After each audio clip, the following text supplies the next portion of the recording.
Man, this dash came out great.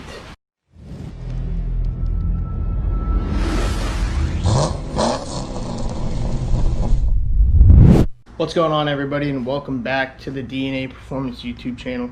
So last week we didn't have a video. I didn't think we had enough stuff to cover to even give you guys a video, so I'd rather give you better content than quality or quantity of content. So as you can see, it's been a busy week, clearing out some attic stuff, a little home project tiki bar type deal, and then we got up in the attic, like I was saying, and there's Gracie. I don't know if you can see her or not, but let's go ahead and clean this up.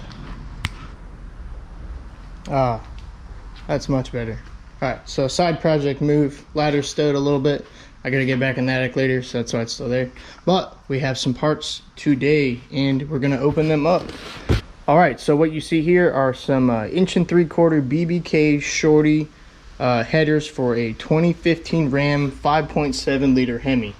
Now, as you can see, they look kind of odd just because of how they have to route some of the primaries to clear some things. Like this will clear the oil dipstick, and I think there's one other thing that we have to kind of relocate, but it's not a pain. My old truck had long tubes, and I'm not doing long tubes on the daily just because it's loud and just not necessary. Maybe in the future, I doubt it, but you never know. So these are the ceramic coated versions of the BBKs. For some reason, a lot of people have issues with the uncoated ones. They'll actually rust over in the collector, and I don't know what it is about. Maybe it's the material that they're using, but anybody that's running the ceramic style has no issues with that. So that's why I got the ceramic style. Also helps with heat a bunch, and some things are pretty tight down there, at least in the header wise, as you can see. So I mean, they look pretty nice. I've installed headers before on my old Ram, long tubes, like I was saying. So the plan is to get these installed next week, so we'll see on the weekend. I have Sunday and Monday off, so hopefully I can knock them out Sunday. But like I said, we'll see. And this is a comparison of the gaskets that I wanted to show you. So this is what came with the header. They're actually decently kind of thick. Sometimes they're a lot thinner. They actually don't seem that bad.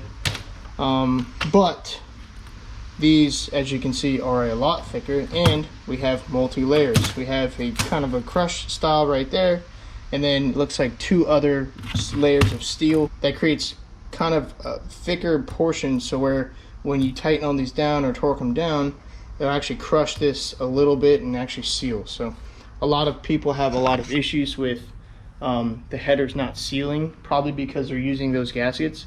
That's just my guess. So that's just a little sneak peek of what's happening next week.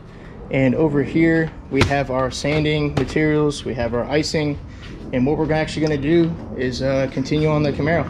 We're going to smooth out the dash portions that we repaired, make sure they're nice and smooth for paint, and then once we get it close enough or done, what I'll do is throw a coat of paint over it and then sand it again, just to make sure everything's nice and flat and there's no high spots or low spots, just so when we go to paint, it'll be that much quicker of a process. We don't have to keep going over things with Bondo or icing or body filler or anything like that. So first things first, can't start until we do this. Add it to the collection. Oh, and that's crooked as hell. Oh well.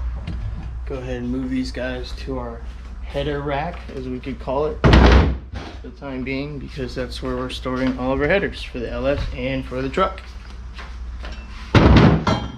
Yeah, there we go. Oh, one more box. Let's throw it on top. All right, so I think I've explained this to you guys before. We had to do some repairs on the dash. So what we're gonna do is, actually I kind of goofed up. I put seam sealer over here, and I don't even remember why I did that, but I'm gonna have to sand all this back down. And what I'll do is I'll hit it with a little etching primer and then go over it with icing, because icing you can go over paint. Bondo you should not go over paint, just because it can trap water and stuff like that. So go ahead and start getting that prepped up, and then we'll go ahead and layer the first layer of icing.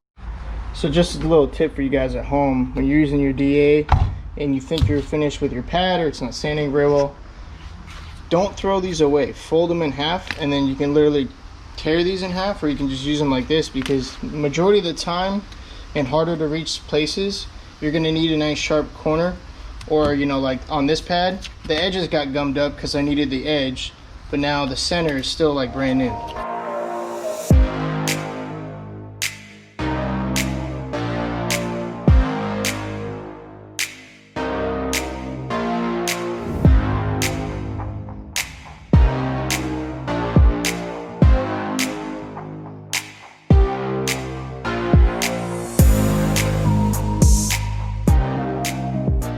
All right, so we got the first layer of icing on. As you can see, it came out nice and smooth.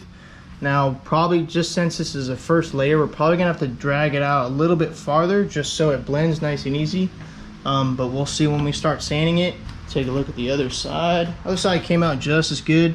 When I was doing the metal repair here, I don't know if you guys can see that. It's probably a little hard to. It does have a little bump right here, which is fine just because this is a low spot. Not a big deal. We can fill that in and go over it again like I was saying. So I know we try to post every week, but last week we didn't post a video. Just things were kind of hectic. We didn't really have anything going on with the car. We've got parts on the way for it, but the parts got shipped to the wrong address. They went to my brother in Texas, so that doesn't help us out any. But we got more parts coming. He'll be coming home soon. So that's why we didn't make a video. I didn't want to just make some kind of filler video and then bore you guys out. So what we can start doing next is actually we're going to start prepping the firewall. We haven't decided if we're just going to get a block off plate for the AC stuff or heater stuff, what do you want to call it, or actually try to cut out these little lips and then weld them flush. Now the only problem here is there's actually a kind of a dent right here, probably from whatever the heck they had mounted here. It looks like they had some probably self tappers or something. So we're gonna go ahead and start getting that cleaned up. Either order a panel or try to weld it up and then get all the sealant off of it, start prepping the paint, get all the little loose hardware, all loose wires out, you know, avoid the column that we just put in, and then things like that. So been talking with the fabrication guy, and we're still in line. He's just slammed, and I don't blame him because a lot of people want to get their cars and projects done. They got extra time, so why not? So that's what's in works for the car. We got subframe connectors, we got more parts coming, we're waiting in line for the shop. My brother's coming home, so we're gonna do a bunch of stuff when he comes home. You know, we got the headers on the truck coming up as well. So plenty of stuff we can do, just not enough time in the world to do it. So first coat's been sanded, and can't really see it, but there's a little dip right here, a little low spot just by feeling it. So I'm gonna have to go over it again. So we'll do one more coat, see how it turns out, and then, but actually, you know, so far so good. It looks pretty good. It feels pretty smooth. This side, it's gonna be a little tricky to kind of blend this out, but I think I'll be able to overcome it. But yeah, I mean, even right here, nice and smooth. So the windshield does go right here as well. You can see where the old glue was. So down here is not so much of a big deal, but to me, you know, I'm gonna try to do it as best I can, just because that's how I do things. And yeah, we'll go ahead and slap another coat on it. Probably sand it tomorrow. I gotta get ready for work. So another coat, keep sanding it, and then like I said, I'll prime it. That way I can sand it again and I can show you guys how to find high and low spots. All right, so it is the next day, early in the morning, and of course it's raining because of this tropical storm, depression, whatever you want to call it. So dealing with that today, but that's not going to stop us from sanding. I went ahead and already did a second layer of the icing, and yeah, just from feeling it right now, I mean, it's going to come out really good. So I'm pretty happy with how it's coming out so far. I forgot to fill in this little spot we treated with POR 15, so I filled that in, put another skim coat here and here, and I tried to work in a little bit right here just because this is where we need. Put a little 1-inch patch panel right there as well, so kind of make the corners a little nicer to look at and whatnot. So like I said, the dash will go here. We're gonna fit up the dash and just make sure everything looks good before I paint them. And then if we need to, what we'll do is when we go to paint, we'll put some slick sand on it, which is basically like hardcore filler primer. Sand it down, see where our low spots are, or see where our high spots are, and if we need to, we're gonna add another coat of icing on top of the slick sand. All right, got the second coat sanded up, and I actually wanted to show you guys what low spots I was kind of talking about. And as you can see, like where I've sanded the entire patch right here, there's this, you know, looks like it's kind of just been untouched, right?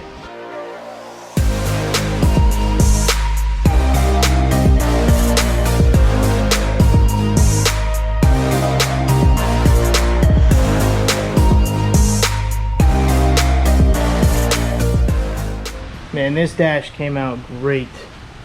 You can hardly even tell that there's any patch panels here. The primer's still a little bit of wet. That's why you can see kind of like little weird areas. Plus it's freaking downpouring, so it's probably a bunch of humidity in the air. I just wanted to put some primer on here just to see where we're at, but I am extremely pleased with how it came out. If you guys remember, this whole corner was a patch. Pretty much from here down is all new metal. Same thing with a little pit right here, and then same thing on this back side. It's all new metal. Same thing with the other side.